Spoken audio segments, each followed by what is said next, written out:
I'm 71 years old. It took me a long time to say it out loud without feeling like I needed to justify myself. For most of my life, I learned that talking too much was dangerous, that exposing feelings was too much, and that silence always seemed safer. Today, when I look back, I realize that it wasn't age that tired me, but the weight of having spent decades trying to be what was expected of me. For a long time, I believed what I was told. That it was normal to swallow words. That it was love to always give in. That a good woman doesn't cause problems, doesn't raise her voice, doesn't bother. These ideas gradually infiltrated me, as something natural, almost invisible. I didn't even realize that I was being shaped to disappear. I learned early on that pleasing was a way of survival. It wasn't a conscious decision, it was an instinct. Whenever I was quiet, everything seemed easier. People smiled more, conflicts decreased, the atmosphere was peaceful. And so, I associated silence with security, obedience with acceptance, and forgetfulness of myself with maturity. The problem is that no one warned me of the price. No one said that by being silent so many times, I would end up not knowing what I really thought or felt. Over the years, I became that person who doesn't bother with anything, who accepts everything, who is strong. Inside, however, something in me was slowly fading away. There were times when I felt like talking, disagreeing, asking for something different. But soon came the guilt. The feeling of being ungrateful. The fear of disappointing. So I would take a deep breath, smile and let it go. I told myself that it wasn't worth it, that it wasn't that important. Today I understand that this was the most repeated lie of my life. Nothing was important enough when it came to me. My wishes could always wait. My limits could always be pushed a little further. And I believed that this was virtue, that it was character, that it was love. Gradually, I became invisible even to myself. I was present everywhere, taking care of everyone, solving everything, but I rarely felt whole. It was as if I took up space without actually existing. And the saddest thing is that I thought this was the normal of adult life. Only now, at 71, can I say clearly, I was not born this way. I learned to be like that. And this story I'm starting to tell now is not about blaming anyone, but about finally seeing the truth that I've waited a lifetime to admit. The fact that you chose to stay here, listening to this story, says a lot about you. What I'm going to share next isn't just something I've lived, it's a truth that crosses many lifetimes in silence. If you believe that stories like this deserve to continue being told, subscribe to the channel, because this space only exists with people who understand that these truths are not only mine, they belong to all of us. I was born in a simple house, in a neighborhood where almost everyone lived with little and learned early not to complain. There was no luxury, no big dreams being encouraged, just the idea that everyone needed to know their place. From a young age, I understood that obedient children were valued more than curious children. And I wanted to be valued. My mother was a constantly tired woman, always solving something, always worried about bills, food, and obligations. She wasn't cold, but she also didn't have room to welcome feelings. When I tried to talk about something that bothered me, she would listen in silence and change the subject, as if it didn't matter. My father was more reserved. He spoke little, but his presence commanded respect. I don't remember constant screaming, but I remember the weight his words had when they came. A harder look was enough for me to understand that it was better to shut up. Questioning never seemed like a safe option. In that house, no one clearly said that I could not speak, but everything around showed that talking too much had consequences.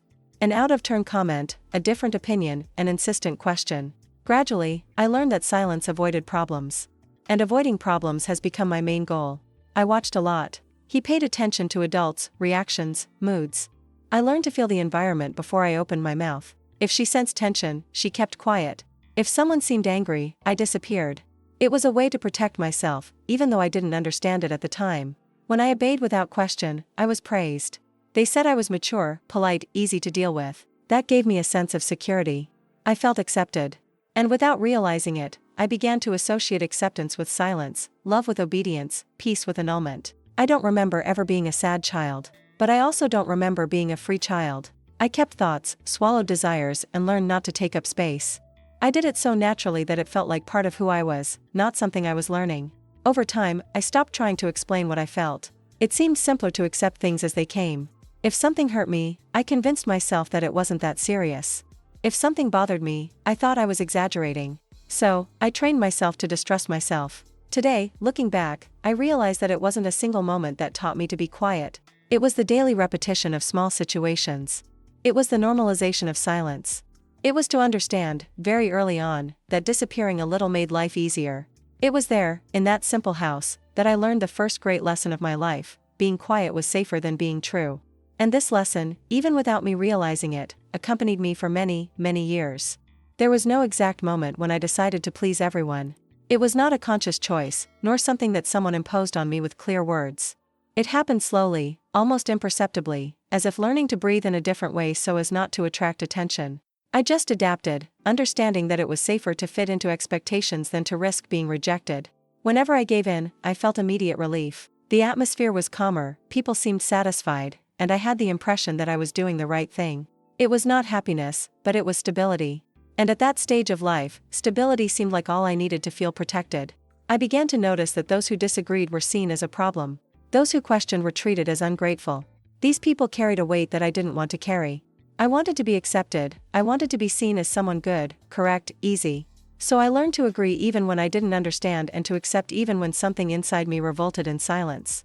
Gradually, pleasing stopped being an effort and became an automatic reflex. I said yes before I even heard the request in full. I anticipated other people's desires, shaped my attitudes, adjusted my words.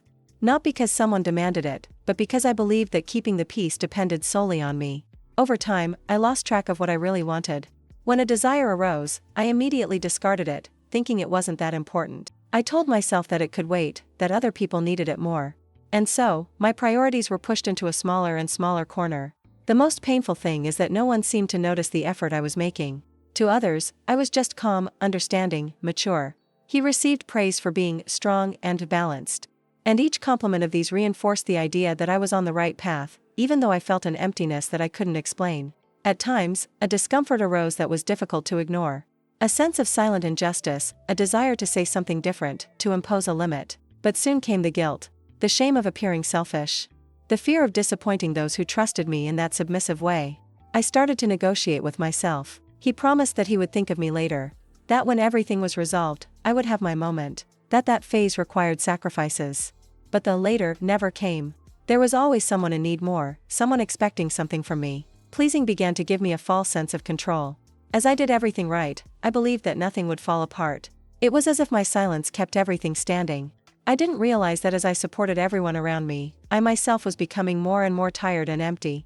Today I understand that pleasing was not kindness, nor love. It was emotional survival. It was the way I found to exist without bothering. And without realizing it, I lived like this for years, believing that surviving was the same as living. When I reached my youth, everyone said that I had matured too soon. I believed this myself. I felt responsible, careful, always attentive to what was expected of me.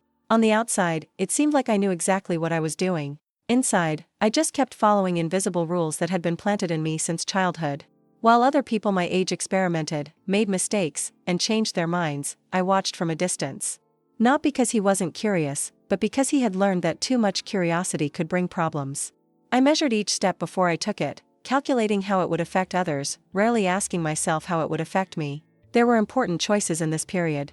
Paths that could have been different. Small, simple dreams that I never got to say out loud. I kept them as someone who keeps something forbidden. And little by little, I began to convince myself that maybe they weren't even real dreams, just passing thoughts. People around me saw me as someone trustworthy. They said I was sensible, balanced, a person who could be counted on. I received these compliments with a polite smile, but I felt something strange inside. It was as if my identity was being built only from what I offered to others. Over time, I took on responsibilities that were not exactly mine, but that I accepted without question. It always seemed easier to resolve, to help, to give in. I felt needed, and that gave me a certain value. Even if, for that, I needed to put my own desires aside once again. There were times when I felt an intense urge to say no. To refuse, to disagree, to simply say that I wanted something different. But this desire was always accompanied by fear. Fear of disappointing. Fear of looking ungrateful. Fear of breaking the image they had created of me. So I convinced myself that this was maturity. I told myself that growing up was just that, giving up certain things, swallowing others, moving on without making too much noise. And the more I repeated this, the farther I became from the possibility of really listening to me. No one prevented me from speaking. This is important to say. The silence was already so ingrained in me that I censored myself. I anticipated reactions, imagined judgments, created limits even before anyone set them. And so, my voice was getting lower and lower. As the years went by, I began to feel a tiredness that did not match my age. It wasn't physical, it was something deeper. A sense of always adapting, always giving in, always being the version of myself that others expected to find. I grew, matured, followed the path considered correct. But in that silent process, something essential was left behind. My voice didn't disappear all at once. It was gradually forgotten. And I went on believing that I might never have had a real one. When I got married, I didn't feel like I was giving up on myself. At that moment, I thought I was just following the natural path of life, doing what was expected. I didn't go into the wedding with big dreams, but I didn't go into it with suspicion either. I went with the idea that loving meant adjusting, giving in a little, learning to live together. At first, everything seemed too peaceful to raise suspicion. There were no intense discussions, no evident conflicts. And that, for me, was a sign that everything was right. I had learned that peace meant the absence of confrontation, so I interpreted silence as harmony. I saw no danger in not talking. Over time, I came to understand my place in that relationship without anyone having to explain. I took care of the house, the routine, the little things of everyday life. He made bigger decisions, organized the course, had the final word. None of this was imposed directly. It was just the way things worked. Whenever something bothered me, I would internally evaluate whether it was worth mentioning. It was almost never valid. I thought about the atmosphere that could be heavy, the discomfort it could cause, the feeling of overdoing it. So I swallowed the discomfort and moved on, believing that this was maturity. I quickly learned to understand his humor. She knew when it was better to keep quiet, when it was safer to agree, when insisting could generate tension. I was proud of this ability. I thought I was being careful with the relationship. It was only a long time later that I realized that I was canceling myself to keep everything standing. Outsiders saw a stable marriage. They said that I was a devoted wife, that we had a quiet relationship. I agreed. After all, there were no visible fights. But no one saw the small daily concessions, the decisions made without consulting me, the opinions of mine that fell by the wayside. There were times when I felt like saying something wasn't right. Small situations accumulated, feelings swallowed, desires ignored. But soon came the guilt. The idea that I was being ungrateful, that I was complaining for no reason. And so, I myself invalidated what I felt. Over the years, I adjusted my expectations so as not to get frustrated. I started not to expect to be heard, nor included in certain decisions. I told myself that this was normal, that every marriage has its roles. This adaptation gave me a false sense of control over pain. I didn't see myself as someone trapped. I saw myself as someone responsible, mature, committed. It was easier to believe this than to admit that something was wrong. After all, there were no screams, no aggressions, no major ruptures. There was only silence. And the silence always felt familiar. Today, looking back, I understand that marriage seemed normal because I had learned to accept little. I confused control with care, absence of conflict with love. And I continued there, for many years, trying to please, believing that this was the best I could have. Over the years, I realized that people always talked about me in the same way. I was the calm, understanding one, the one who understood everything and didn't complicate things. They said it with a smile, as if it were a rare compliment. And I accepted, because I learned early on that being well regarded was more important than being sincere. Being easygoing became an identity that I carried everywhere. In any situation, I adjusted. If someone was late, I understood. If someone decided for me, I accepted. If something bothered me, I swallowed it. All of this felt natural, almost automatic, as if I had no other option. People felt comfortable with me, and that made me feel needed. I solved, helped, supported. He was always available. But as the lives of others flowed easily around me, mine seemed tighter and tighter. I took up space only to serve, never to fully exist. There was a constant tiredness that I couldn't explain. It wasn't physical, it was something that came from within. I woke up tired of having to adapt, of predicting reactions, of choosing words carefully. Living seemed to require a quiet effort that no one saw. When someone ignored my opinion, I thought it might not be relevant. When they decided something without consulting me, I told myself that it made no difference. I had learned so well to reduce my needs that I did it before anyone even needed it. No one asked me what I wanted, because my behavior always indicated that I agreed with everything. My silence was interpreted as acceptance. And I let it be like that, because explaining otherwise would mean assuming a discomfort that I didn't know how to sustain. At times, a strange sensation crossed me. It was as if I was watching my own life from the outside, participating without actually being present. Small details accumulated, small choices made without me, forming a distance I didn't know how to cross. I convinced myself that it was better this way. That questioning would bring conflicts. That imposing limits would alienate people. Being easy to deal with seemed to guarantee stability. And I clung to this idea as someone who clings to something known, even if it hurts. What I didn't realize was that by making everything easier for others, I was teaching that my voice wasn't necessary. Every time I gave in, I reinforced this role. And, little by little, I became invisible even to myself. Today I understand that this label has never been harmless. Being easygoing meant giving up important parts of who I was to keep everything running around. And for a long time, I mistook this annulment for virtue, not realizing how much it cost me. When my children were born, I felt like I finally had a clear reason to exist. Everything started to revolve around them, and it gave me a sense of purpose that I had never experienced before. I gave myself completely, believing that being a mother meant always putting yourself in second place, without questioning, without complaining, without hesitating. From the beginning, I learned to anticipate needs. Before they even asked for something, I was already there. I organized schedules, solved problems, adjusted my whole life so that nothing was missing. And the more I did, the more I believed that this was love. A love that does not demand, does not tire, does not ask for return. Over time, I realized that my desires almost completely disappeared. Not because someone took them from me, but because I silenced them myself. There was always something more important, a task, a concern, a need of theirs. I told myself that I would think of myself later, when they grew up. Guilt started to accompany me daily. If I felt tired, I blamed myself. If I thought about having a moment of my own, I blamed myself. If I felt like being silent, away from everything, I blamed myself too. I believed that a good mother doesn't feel these desires, she just fulfills them. I learned not to show fragility. I thought I needed to be strong all the time, that showing fatigue was a sign of failure.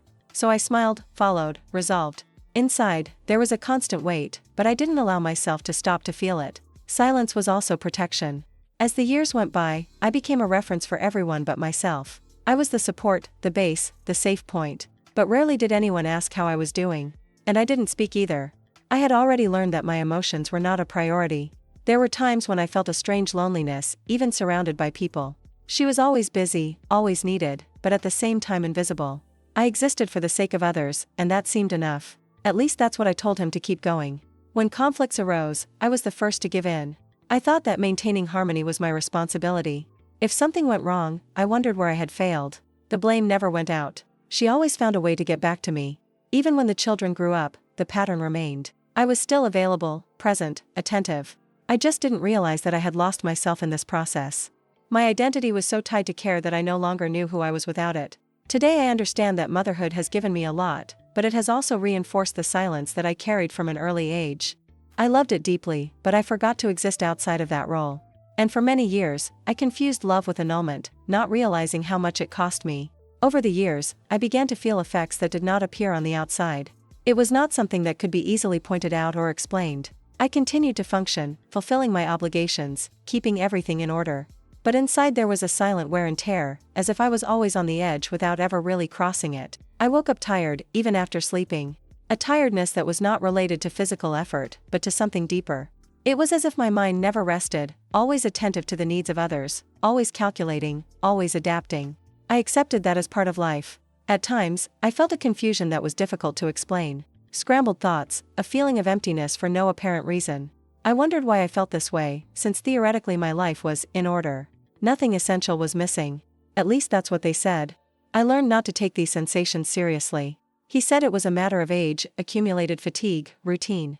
I never considered that it could be related to everything I had swallowed throughout my life. It was easier to believe that the problem was in me than to question the whole path I took. There were days when I felt distant from myself, as if he were living on automatic, repeating gestures and words without actually being present. I did what needed to be done, but without enthusiasm, without connection. He just kept going.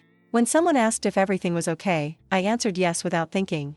It didn't even cross my mind to say anything else. After all, I didn't know exactly what was wrong. I just knew that something didn't fit, but I didn't have a name for it. In rare moments of absolute silence, I felt a tightness in my chest.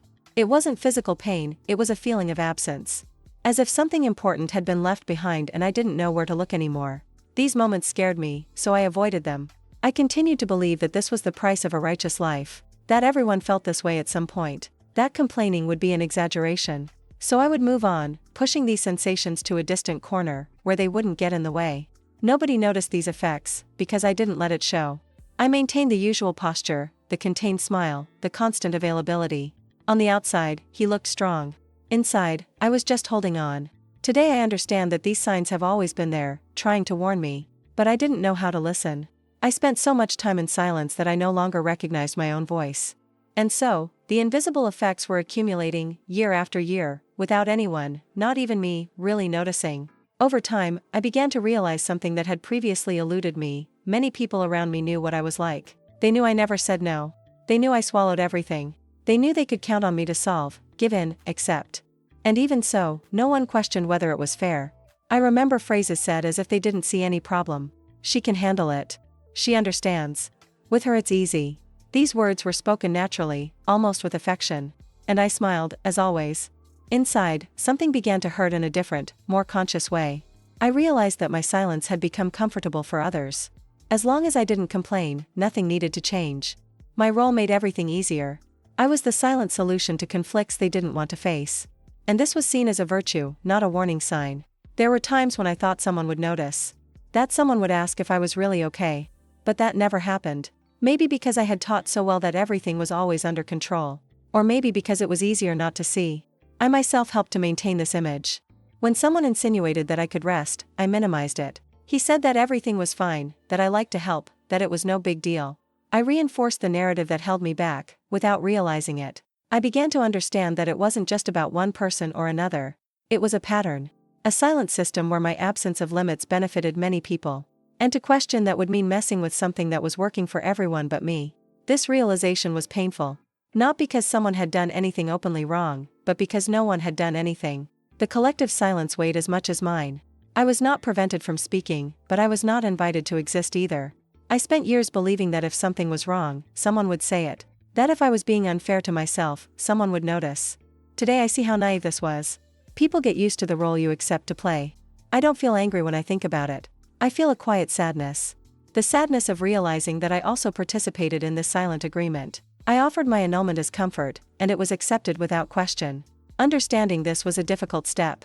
It meant admitting that expecting external recognition might never have been realistic, that no one would come to save me from the silence that I myself had learned to maintain.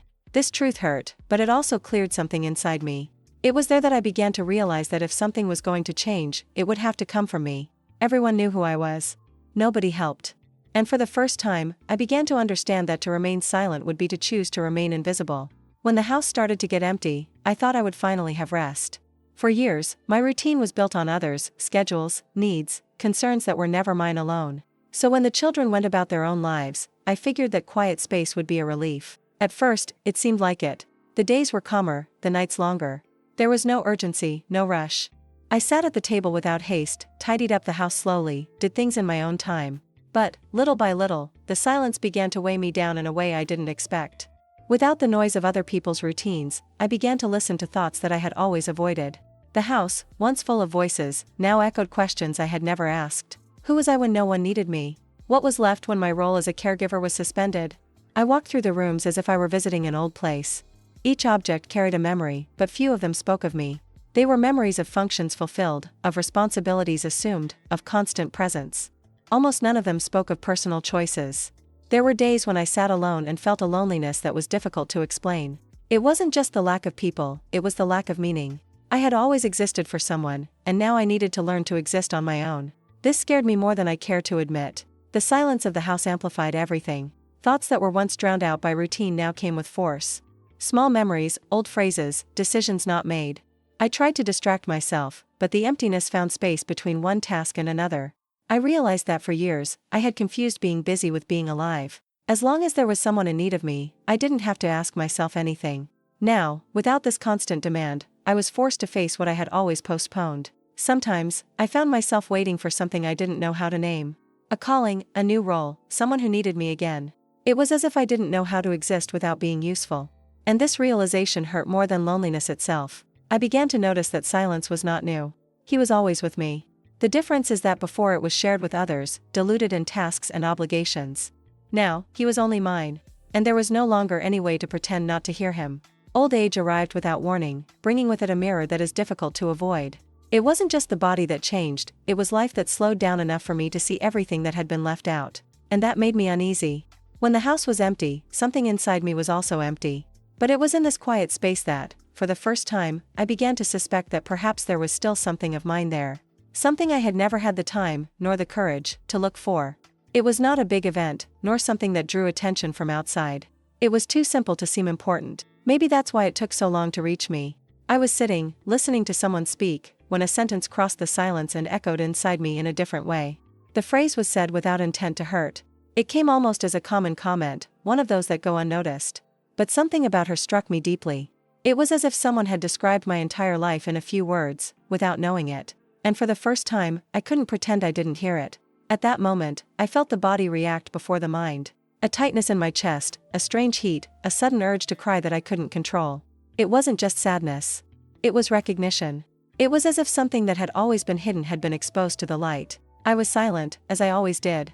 But inside, everything started to move. Memories came all at once: the quiet girl, the young woman who gave in, the woman who molded herself, the mother who annulled herself. Everything seemed connected in a way that I had never allowed myself to see. For the first time, I considered an idea I'd always avoided. What if I hadn't been this way by choice?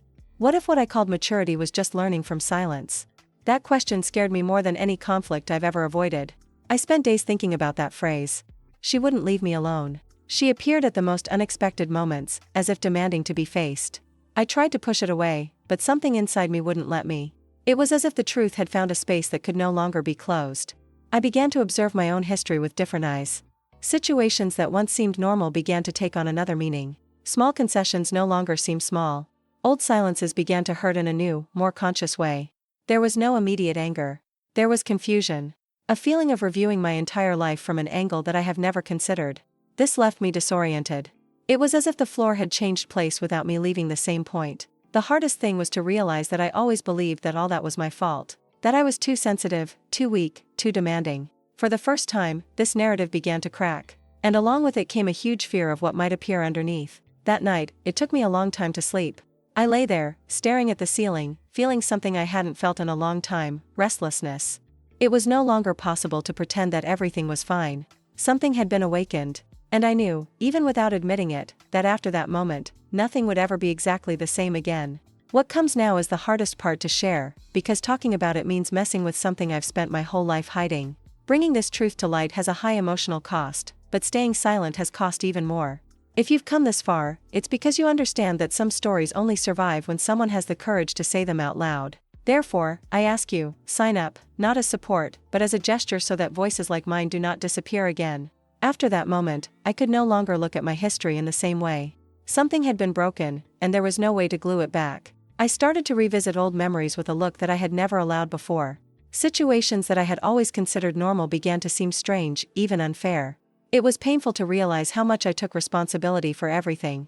I always believed that if something wasn't right, it was my fault. I was too sensitive, too demanding, too weak. This narrative has been with me for decades, and realizing that perhaps it wasn't true left me deeply shaken. The truth began to emerge slowly, almost carefully, as if she knew I wasn't used to hearing it. I didn't go that way because I wanted to. I was taught to be like that.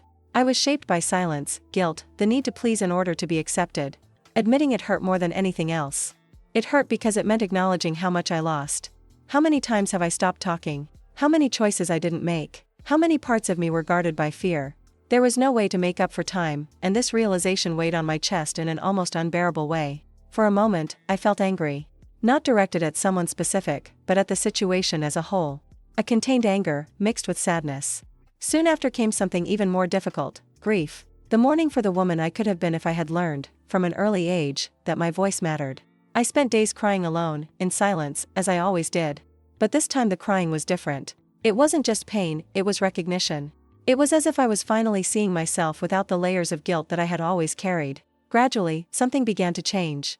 Guilt, which always came first, began to lose strength. For the first time, I considered that I was not defective. That there was nothing wrong with me for wanting more, for feeling too much, for needing to be heard. This realization brought fear. If it wasn't my fault, then everything I experienced needed to be reinterpreted. And that required courage. Courage to accept that I was silenced. Courage to admit that it had profound consequences. Courage not to go back. The truth hurt because it dismantled the story I had told myself for a lifetime. But at the same time, she brought something new: clarity. An uncomfortable but necessary clarity. I could no longer pretend that I could not see. It was at this point that I understood that the awakening was not light, nor pretty. It was painful, confusing, full of mixed feelings. But it was also real. And for the first time, I felt like I was starting to see my own story honestly. After the truth settled in me, I realized that I didn't feel like confronting anyone. There was no desire to point fingers, nor to rewrite the past by force. What I felt was different. It was a silent need to understand, to organize everything inside me before any external words. I spent a lot of time imagining what it would be like to say everything I swallowed. The sentences came to mind, but they did not come out of the mouth. And, curiously, it didn't hurt me like it used to. I was no longer trying to be heard. I was trying to listen to myself for the first time. I understood that many people did what they did because that was how they had also learned to live. This does not erase what I felt, nor does it diminish the consequences. But it helped me not to turn my pain into resentment. I didn't have to carry that weight anymore. There were simple, almost discreet conversations. Small changes in the way I respond, to position myself, not to agree automatically. They were not confrontations. They were choices. And each such choice felt like a delicate but firm step toward myself. Some people were surprised. Others pretended not to notice. There was silence, discomfort, long pauses. But this time, I didn't back down. Not because I wanted to prove something, but because I could no longer go back to who I was before I saw it. I realized that clarity doesn't need noise. It settles in slowly, but it changes everything. I didn't need to explain my entire life to justify my limits. It was enough to recognize them. It was enough to respect them, even if no one else did. At times, I felt afraid that I was exaggerating. That old feeling still appeared. But now I could watch her without obeying. I let the fear pass, without allowing it to push me back into automatic silence. Accepting did not mean approving what I experienced. It meant stopping fighting reality. It meant recognizing that that was my story, with all the pains and absences. And that denying it would only keep me stuck in the same place. The clarity brought a calm sadness, different from the guilt of before. A sadness that does not paralyze, but teaches. I began to understand that some answers come late, but they still have value. They change the present, even when they cannot change the past. There was no dramatic confrontation. There was a deep internal adjustment. A silent but definitive repositioning. For the first time, I wasn't trying to please, or justify, or disappear. I was just being honest with myself. After everything I saw, I began to wonder what was still in me beyond the roles I played. Wife, mother, caregiver, support. These words have always defined who I was to others, but I was no longer sure if they defined who I was to me. This question did not come with an immediate answer, only with silence. At first, this silence scared me. I was used to filling each space with obligation, with usefulness, with constant presence. Now, without this pressure, I found myself facing a void that needed to be crossed calmly. There was no urgency, but there was truth. I began to notice small things that had always been there, but that I had never valued. Simple preferences, discreet tastes, modest desires. Nothing grandiose, nothing revolutionary. Only my traits, which did not depend on anyone's approval to exist. I started to make small choices, almost imperceptible to outsiders. Saying no when you didn't want to. To be silent when before I would explain too much. Leave early. Stay longer with me. Every gesture seemed minimal, but to me it was a new, almost clumsy exercise. There was guilt at first. She didn't disappear all at once. It appeared as an old reflex, trying to pull me back to the familiar place. But now I recognized her. I no longer obeyed automatically. I let the guilt pass without turning it into a decision. I discovered that rebuilding does not mean becoming someone else. It means peeling back layers that were never really mine. I didn't need to reinvent myself, just allow myself to exist without so many concessions. This required patience, because I was learning something that I was never taught. Some people have moved away a bit. Others approached it in a different way. I watched everything carefully, without trying to control it. For the first time, I accepted that I couldn't please everyone, and that this was not a failure but a natural consequence. There were days of sadness. Days when I thought about the lost time, the choices I didn't make. These thoughts still hurt, but they no longer paralyzed me. I welcomed them as part of the process, without allowing them to define me completely. Gradually, I felt something new, presence. I was there, whole, even with flaws, even with doubts. It wasn't constant happiness, but it was honesty. And this brought me a different peace, more solid, less dependent on the gaze of others. What was left of me was not little. There is someone left who learned late, but learned. Someone who understood that it is never too late to choose. And, even with the weight of the story, I started to walk more lightly, because I finally knew who I was carrying. Today, when I look back on my life with the honesty that I once lacked, I feel neither absolute pride nor shame. I feel something truer, understanding. I understand why I was who I was, why I kept silent, why I endured. It was not weakness. It was survival learned too soon. I spent years believing that silence protected me. That pleasing kept everything in order. That disappearing a little was the price to be accepted. This logic has been with me for almost my entire life, and only now do I realize how much it has shaped every choice I made, even those I thought were mine. I don't tell this story to blame people or revisit the past with a grudge. I tell you because I know that there are many other lives similar to mine. People who learned to shut up early, who confused control with care, who believed that the problem was always with them. If I could talk to the woman I was for so many years, I wouldn't tell her to be different. I would just say that she didn't need to have carried everything herself, that it wasn't wrong to want more, that it was not selfish to need space, a voice, respect. The truth is that no one teaches us to recognize our own disappearance. It happens gradually, in small concessions, in repeated silences, in guilt accepted without question. By the time we realize it, we're already too far away from ourselves. Finding out that late hurts. It hurts to realize the time that doesn't come back, the words that weren't spoken, the choices that didn't happen. But it hurts even more to imagine spending the rest of your life without ever having seen this truth. And so, even late, this awakening was worth it. Today I don't seek approval. I don't seek applause. I seek presence. I seek to be whole in the small choices, in the simple limits, in the silent decisions that I now make for myself. That didn't make me a tough person. It made me a real person. There are still difficult days. Guilt still tries to show up. Fear still whispers that it is better not to bother. But now I recognize those voices. They no longer command my steps. I can listen to them without obeying. If you who are listening to this story recognized yourself at some point, know something important: it is not too late. Even if life has gone by quickly, even if the silence has lasted for years, your truth still matters. Your voice still matters. Some truths wait a lifetime to be told, but even when they arrive late, they can still change everything. If something in this story has touched you, consider sharing it with someone who might recognize themselves in it. This is not only about what I experienced, but about patterns of silence that many people still carry without knowing how to name. Sharing this video is an act of solidarity, a way to get this message to those who need to hear that they are not alone. I'll stay here reading every comment. Tell me, from which city or country are you watching, and what about this story stayed with you? Your words matter to me, they really do.